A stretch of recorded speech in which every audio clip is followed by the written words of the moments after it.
Welcome to the Rim Break Rodeo. We hope this video helps. You start by confirming device model and ensuring the replacement home button matches it. This avoids compatibility problems later. Layout tools: P2 driver, spudger, tweezers, and an eye opener or heat pad to soften adhesive.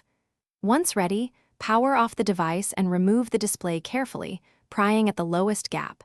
Make sure to heat the adhesive edges first. Keep screws organized by size and location, because mixing them up will complicate reassembly and can damage the board.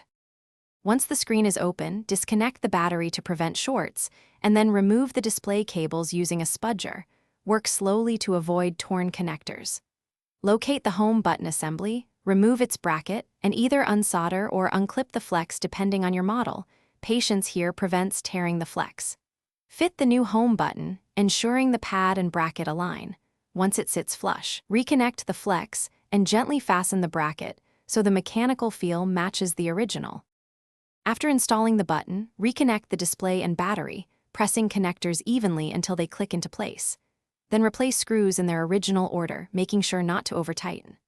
Power the device on and test the home button.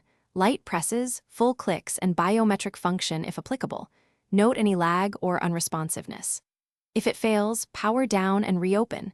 Verify flex orientation, clean connector contacts, and confirm the bracket isn't misaligned. Those steps fix most issues without further repair. Thanks for watching. Consider subscribing if we helped you.